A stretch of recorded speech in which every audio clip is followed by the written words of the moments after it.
میری دنیا کا فیشن اور طور طریقہ بھی کہتا ہے کہ یہ کام ضرور کر لو، ورنہ نکو کہلاؤ گے، چھوٹا کہلاؤ گے، دقیانوسی کہلاؤ گے، پرانے خیالات کا حامل کہلاؤ گے۔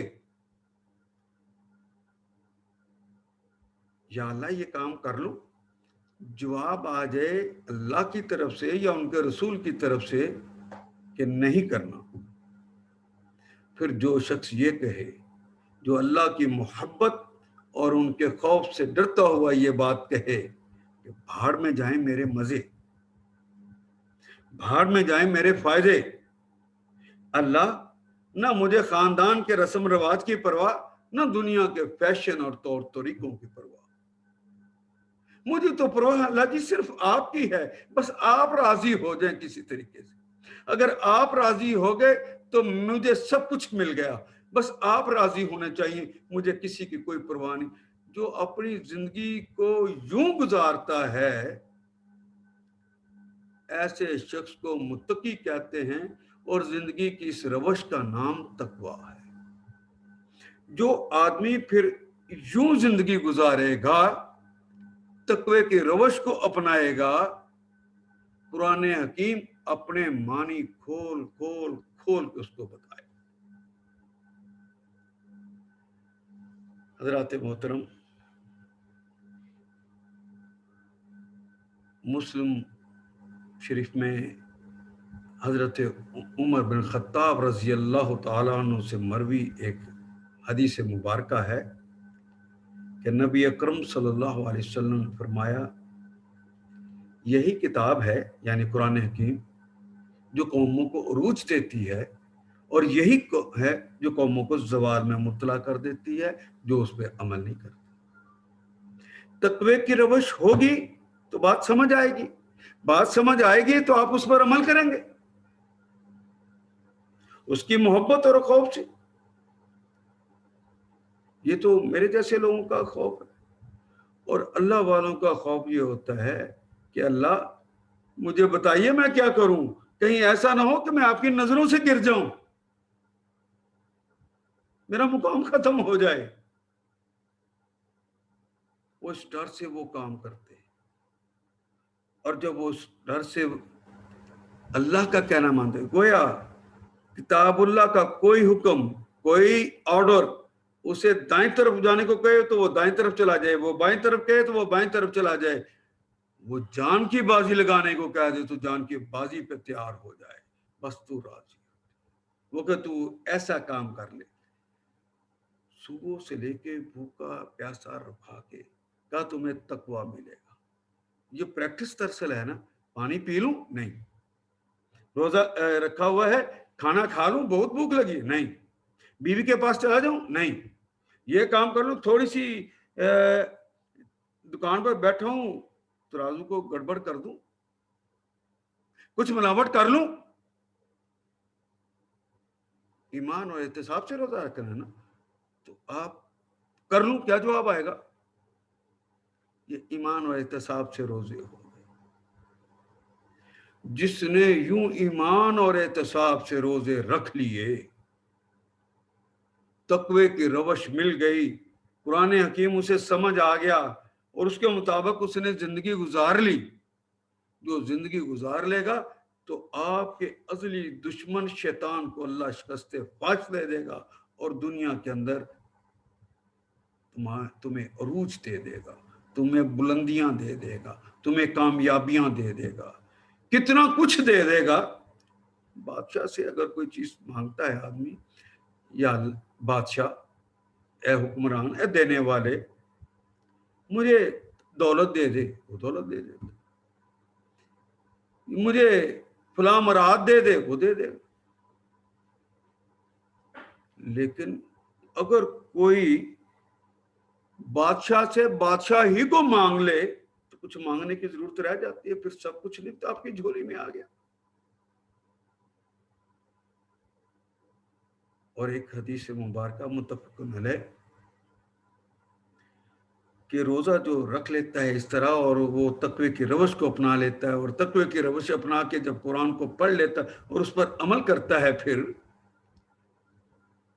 تو اس طرح جو روزہ رکھا گیا تھا اس کی پریکٹس کے نتیجے میں جو یہ سب کچھ جو ہوا ہے، اللہ کہتے ہیں آنا اجزی بھی، ایک روایت یہ ہے، اس کی جزا میں دیتا ہوں، باقیوں کی بھی تو جزا اللہ ہی دیتے ہیں، بعض لوگوں نے اس کا ترجمہ کیا ہے، لیکن دوسری ایک قرات ہے اس کی آنا اجزی بھی، اس کی جزا میں خود ہوں، گویا اپنے شہنشاہ سے شہنشاہ کو مانگ لیا۔ اب جنت مانگنے کی ضرورت رہ گئی؟ جنت خود بخود آپ کے پاس آ گئی، کیونکہ اب اللہ جس طرح وہ مالک جو ہے گھوڑے کے اوپر، سائم کے اوپر گلے میں باہیں ڈال دیتا ہے، اس کا منہ چومتا ہے، اسے پیار کرتا ہے، اسے بیٹا کہتا ہے، ہری ہری گھاسیں کھلاتا ہے اور اس پہ سیدھا کہتا ہے، پھر اللہ بھی آپ کا تذکرہ کرتا ہے، آپ سے اچھی مجلس میں اس کا تذکرہ کر رہا ہوتا ہے، آپ کے بارے میں باتیں کر رہے ہوتے ہیں۔ شیطان یہ کہتا تھا کہ یہ دنیا میں فساد کرے گا، یہ دیکھو تقوی کی روش کو اپنانے والوں نے میری کتاب کو پڑھ لیا ہے، اس پر عمل کر رہے ہیں، تکلیفیں ہیں تب بھی کر رہے ہیں، خوشیاں اور خوشحالیاں ہیں تب بھی کر رہے ہیں، ہر حال میں مجھے یاد رکھے ہوئے ہیں، دیکھو تنہائیوں میں مجھے یاد کر کے رو رو کے مجھ سے معافیاں مانگ رہے ہیں۔ اللہ وہاں پہ تذکرے کرتا ہے کہ سیدھے کہتا ہے، پھر اللہ پھر ان کی حفاظت کر لیتا ہے، ہمارا ازلی دشمن ناکام ہو جاتا ہے، اور نہ صرف وہ شیاطین الجن ناکام ہوتے ہیں، دنیا میں شیاطین الانس بھی ناکام ہو جاتے ہیں، اور دنیا میں اللہ عروج عطا فرما دیتا ہے۔ حضرات محترم، بس آخری بات یہ کہہ کر اپنی بات کو مکمل کرتا ہوں، کیا میں پاکستان کے وقت بھی 27 رمضان المبارک تھا اور پورے ہندوستان کے اندر لوگ ایک ترانے کی صورت میں یہ نعرے لگا رہے تھے، پٹ کے رہے گا ہندوستان، لے کے رہیں گے پاکستان، دینا پڑے گا پاکستان، پاکستان کا مطلب کیا؟ لا الہ الا اللہ۔ حضرات، یہ خواب دیکھا تو اللہ جل شانہ نے ٹھیک نزول قرآن کی رات 27 رمضان المبارک کو حالت تقوی میں تمہیں عطا کر دی، لیکن یہ خواب ابھی تک شرمندہ تعبیر نہیں ہوا۔ لوگوں نے اس کام کے لیے جانیں گئی، مال گئے، گھر لوٹے، قافلے لوٹے، عصمتیں لٹ گئی، سب کچھ لٹا کے پاکستان بنایا تھا کہ لا الہ الا اللہ کی حکومت میرے جسم پر ہی نہیں ہوگی، میرے پورے ملک پر لا الہ الا اللہ کی حکومت۔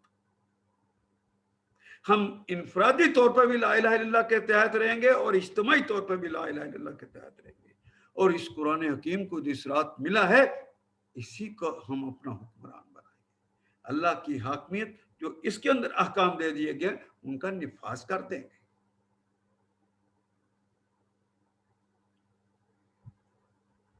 حضرات،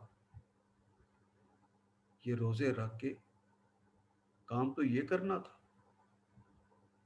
کہ تقوی کی روش کو اپناتے، تقوی کی روش کو اپناتے تو اللہ آپ کو اپنی کتاب کے معنی کھول کے بتاتا، اور اللہ کی کتاب کا یہ نظام زندگی جس کا نفاذ کرنے کے لیے هو الذی ارسل رسولہ بالہدی ودین الحق لیظہرہ علی الدین کلہ ولو کرہ المشرکون، چاہے مشرکوں کتنا ہی ناگوار گزرے، یہ جو قرآن کے احکام ہیں ان کا نفاذ کر دو، یہ حکم تھا ہمارے۔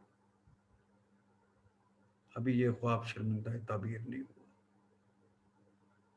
آئیے، اگر آپ نے اس طرح روزے رکھے تو جواب میں اللہ خود ملے گا آپ کو، دنیا اور آخرت کی ساری کامیابیوں کامرانیاں دے گا، اور تمہارا شیطان ازلی شیاطین الجن میں سے وہ بھی ذلیل و رسوا ہو جائے گا، اور وہ جو شیاطین الانس ہیں وہ بھی تمہاری آنکھوں کے سامنے خاسر و خائب ہو جائیں گے، وہ بھی برباد ہو جائیں گے، اور ایک ورلڈ آرڈر پھر مسلمانوں کے پاس ہوگا، جس طرح خلافت راشدہ کے زمانے میں اللہ نے ہمیں عطا فرمایا تھا۔ اقول قولی ھذا واستغفر اللہ لی ولکم ولسائر المؤمنین والمؤمنات۔